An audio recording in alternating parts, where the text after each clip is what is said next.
Australia is often regarded as the Great Southern Land, but way south of Australia lies the world's highest, driest, coldest and windiest continent, Antarctica.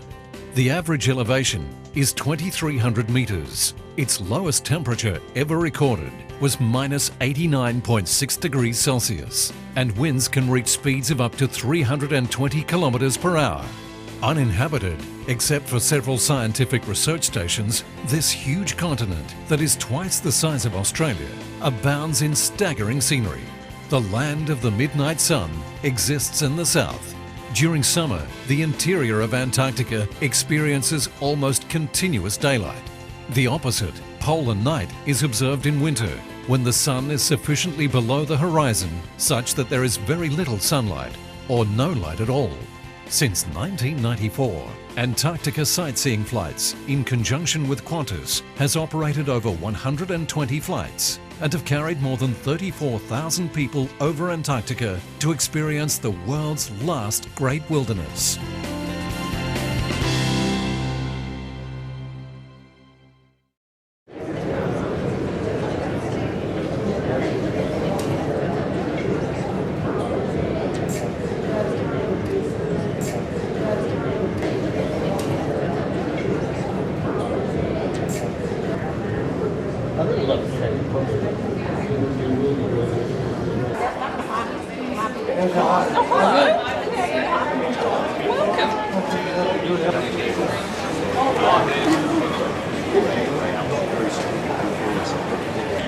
We'd like to invite passengers seated between rows 1 to 16. So on your boarding card, if you are seated between rows 1 to 16, please come forward now for boarding.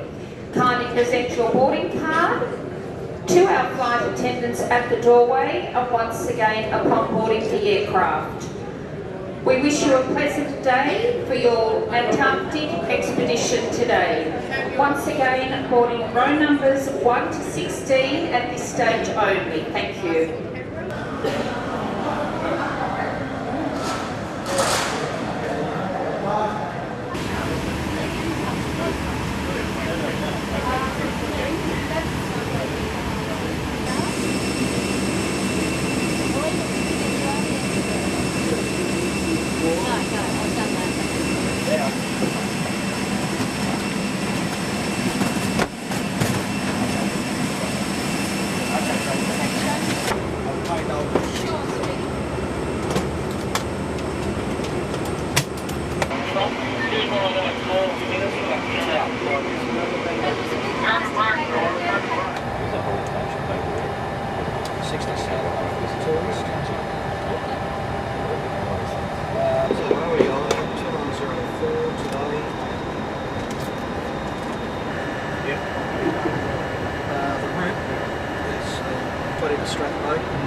Whiskey 2407 Hobart, director 45 66 47.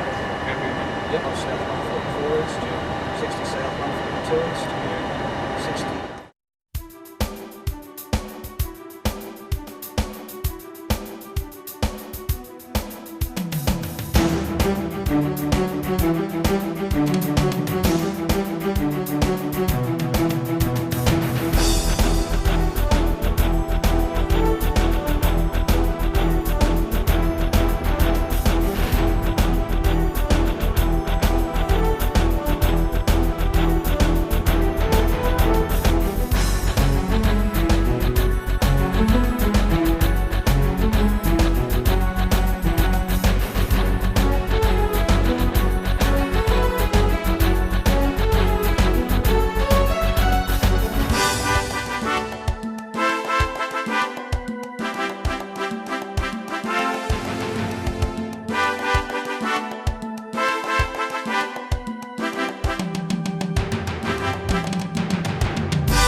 Starting 4.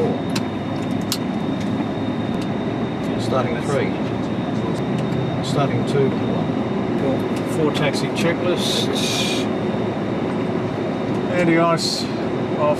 Oh, auto, sorry. Recall. Checked. Auto brakes. RTO. Clear on the right. 120.5 plus 29.74. What's departure frequency? 1297. Bravo 216 right. That's confirmed. Takeoff data check, packs to come. 16 right, clear for takeoff, plus 29.04. Everyone happy? Takeoff clearance. Confirmed.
Good morning, my name's Dinah Patterson and I'm one of your on-flight commentators today, and I'm really excited because, well, from all accounts we're going to have great viewing. Our path today is really the classic Antarctic overflight. We love it when we first start off at Dumont, the French base. From there we'll fly east along the coast to Commonwealth Bay, the site of Sir Douglas Mawson's Australasian Antarctic expedition. Once we leave Cape Denison, we track further along the coast past some big glaciers, first the Mertz, and then we come to the Ninnis Glacier. Reports today say it may be cloudy, so we're going to head from the Ninnis Glacier southeast towards the Ross Sea, coming about Mount Melbourne, or a little bit south at the Priestley Glacier, which is a huge glacier, one of the most beautiful areas in this area of the Ross Sea. Then we come to the Admiralty Range, and here we find the second largest mountain in Antarctica, Mount Minto. And from Mount Minto, we'll head north back towards Sydney. Well, ladies and gentlemen, boys and girls, welcome to Antarctica. If you look out either side of the aircraft in the next 30 seconds or so, you'll start to see scattered remnants of the winter pack ice, the sea ice that forms on the ocean, and a few small isolated bergs. We're only about 10-15 miles off at the edge of a continuous sheet of what's called fast ice. Again, it's sea ice, ice that's formed on the ocean. And then beyond that, about another 20-30 miles beyond that, the coastline in the vicinity of the French station Dumont.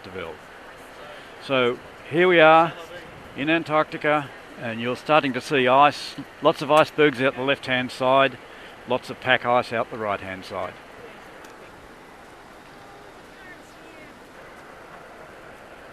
On the right, the very small broken pieces of ice you see are broken up winter sea ice. That's ice that's formed by direct freezing of the ocean during autumn, grows out during the winter months. That ice is only about 1 metre, maybe maximum of 2 metres thick. The icebergs, and you see more of those out the left-hand side, you can see they've got cliffs on them, on the waterline, and those cliffs would be typically 20 to 30 metres high. So those icebergs are probably about 200 metres thick. So a lot different from the thin pack ice. The icebergs have come off the continental ice, flown off Antarctica itself, the ice sheet, and the pack ice is frozen directly from the ocean.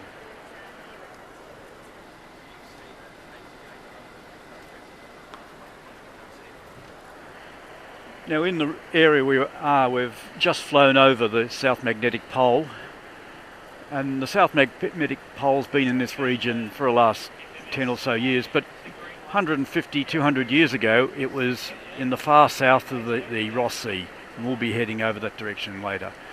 The South Magnetic Pole moves.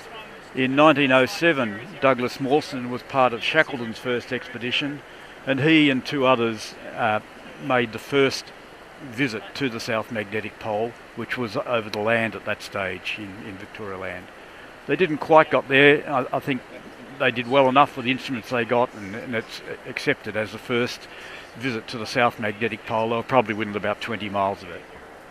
I was here on a ship in 1987, and we got a fair bit closer because the pole by that stage, and we were looking for it deliberately, was out over the ocean.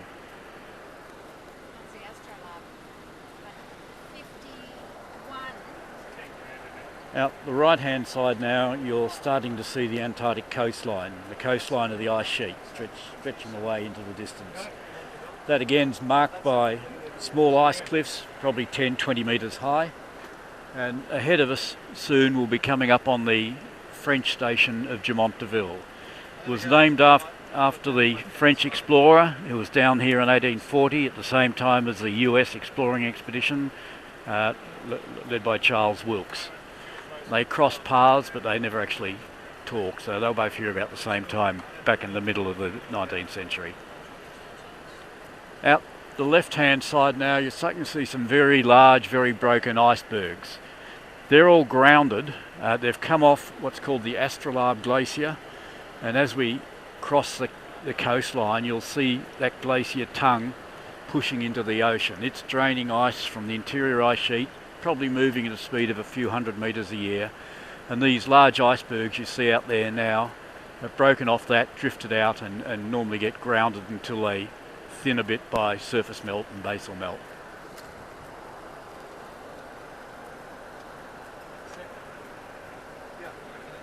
Out the right hand side, stretching away into the distance, is the coastline. A little bit of cloud there. Almost directly below us is another glacier, just a stub of a tongue floating. This one's the Zierlee Glacier. Astrolabe and the Zierlee were the two ships of Dumont d'Urville's 1840 expedition. I'm just going to do shortly in a left-hand turn. Okay. For those of you on the left-hand side as we swing around, you can make out the buildings on top of the island. They're red in colour. Now all the buildings around this island are separated because of the high risk of fire. The first French base was built just down the coast, and then during a resupply in January 1952, a blizzard struck up, and within 15 minutes the whole base was virtually burnt down. And so the resupply ship was there. She came back to this little archipelago where 6 men had been left to do research on an emperor penguin rookery. And if you're looking on the left side of the island, it's connected to the mainland by a bit of ice. And there's a bit of a browny coloured colour where the ice is melted. That is the site of the emperor penguin rookery where they did the film The March of the Penguins. And so the breeding, it's a rookery of about 3,000 breeding pairs. It has declined since the early 1950s, but this was where, when the other base broke down, 2 men and the team of huskies were left on this island where the base is now established, and they did the first research year-round of an emperor penguin colony. Amongst them was one Australian, Bob Dovers. He was a cartographer and was in charge of the dogs. And for those of you who are doggy lovers, he wrote a fabulous book called Huskies, which you might find in an antiquarian bookshop. So on the left side of the aircraft, again, you're looking right down towards the runway. The French now, it's about 1 kilometre long. I can testify to that because I've walked along it when I was moored in the ship. The astrolabes there at the moment too. Right next to the runway, you'll pick out a bit of red, bit of cream. That's a little French resupply ship, the Astrolabe, named after Dumont original vessel. And that's pretty good to see it in resupply. And just at that area where the ship is, that's where the emperor penguins come across the ice, and when they've first little 1-year-olds, that's where they take their first dip into the ocean. And it's also where the leopard seals lurk, waiting for these fat little chicks to have their first swim. So some don't quite make it out to sea. And as I said, that dirty area between the rocks and the big glacier is where the emperor penguin rookery is. The Astrolabe Glacier on the left, you can see how heavily crevassed it is. It shows you how difficult it is for explorers to do any research so close to the coast, because it's these crevasse-filled